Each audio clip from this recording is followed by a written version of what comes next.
محترم ناظرین، السلام علیکم ورحمۃ اللہ وبرکاتہ۔ شب برأت کی حقیقت۔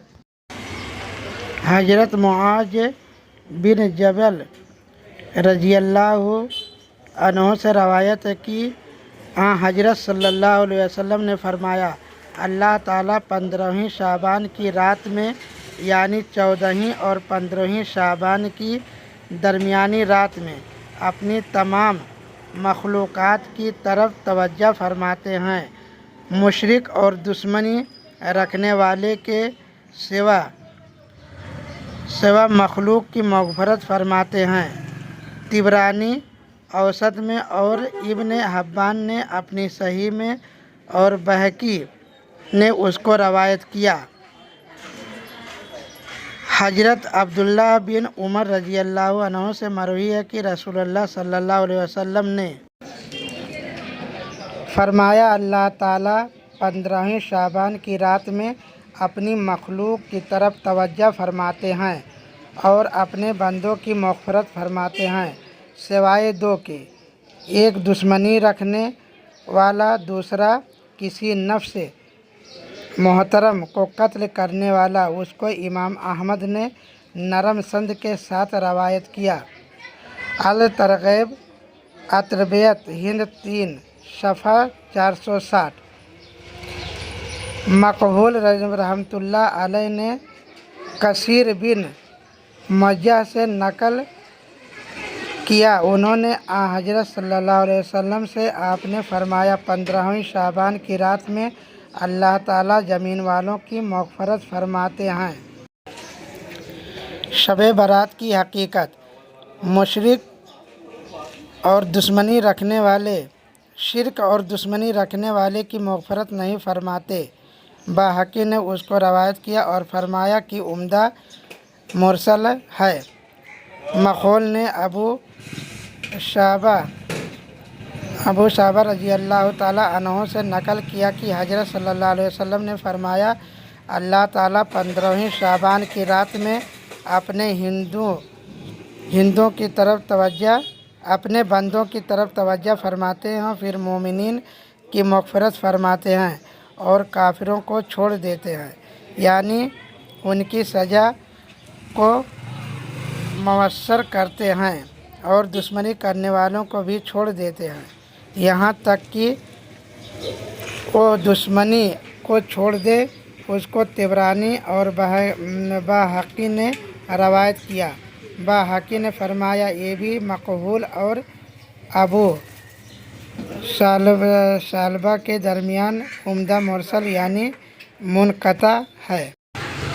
علا بن حارث سے روایت ہے کہ حضرت عائشہ رضی اللہ عنہا نے فرمایا، ایک رات حضرت صلی اللہ علیہ وسلم اٹھے، نماز پڑھی اور اتنا لمبا سجدہ کیا کہ میں نے سمجھا آپ کا انتقال ہو گیا۔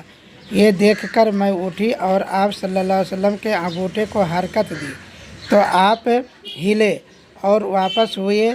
جب آپ سجدے سے اٹھے اور نماز سے فارغ ہوئے تو فرمایا، اے عائشہ،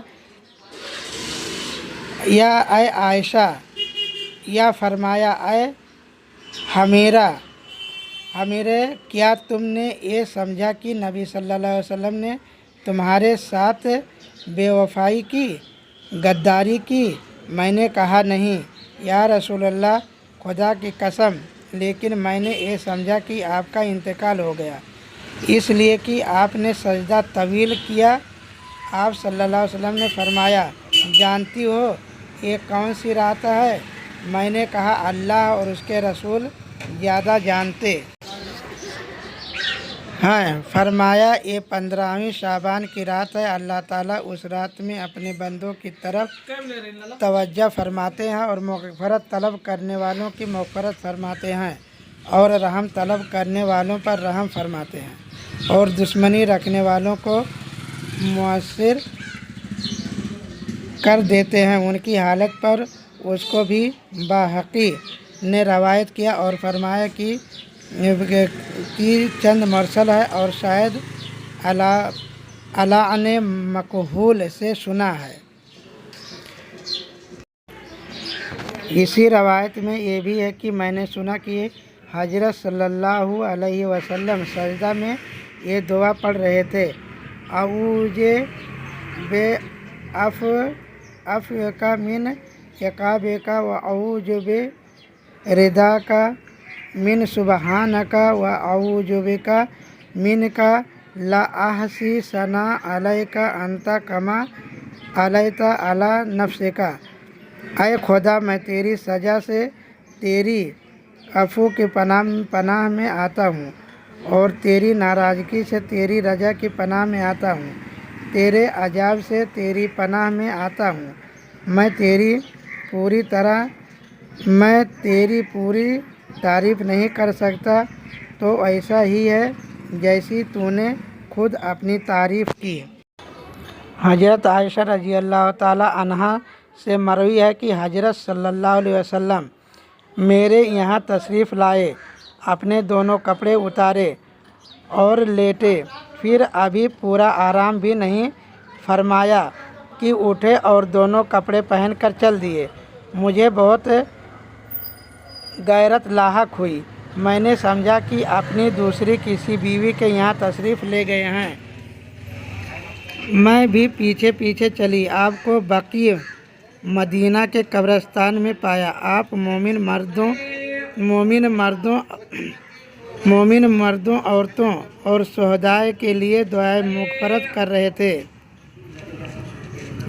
میں نے اپنی جی میں کہا، میرے ماں باپ آپ پر قربان ہوں، آپ اپنے رب کی حاجت میں ہیں اور میں اپنی ضرورت میں ہوں۔ میں واپس کمرہ میں آئی، میرا سانس چڑھ رہا تھا۔ آپ بھی میرے بعد تشریف لائے اور پوچھا، اے عائشہ، یہ تیرا سانس کیوں چڑھ رہا ہے؟ میں نے واقعہ بیان کیا۔ آپ صلی اللہ علیہ وسلم نے فرمایا، کیا تم ڈر رہی تھیں کہ اللہ اور اس کے رسول تم پر ظلم کریں گے؟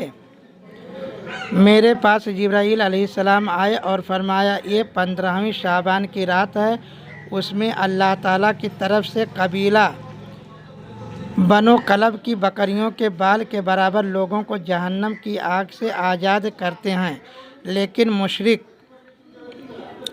دشمنی رکھنے والے، رشتے کو کاٹنے والے، آجار کو تخنہ سے نیچے لٹکانے والے، والدین کی نافرمانی کرنے والے، شراب کی عادت والے کی طرف نہیں دیکھنے۔ پھر آپ نے اپنے دونوں کپڑے اتارے اور مجھ سے فرمایا، مجھ کو اجازت دیتی ہو کہ میں اس رات میں قیام کروں؟ میں نے کہا، میرے ماں باپ آپ پر قربان ہوں۔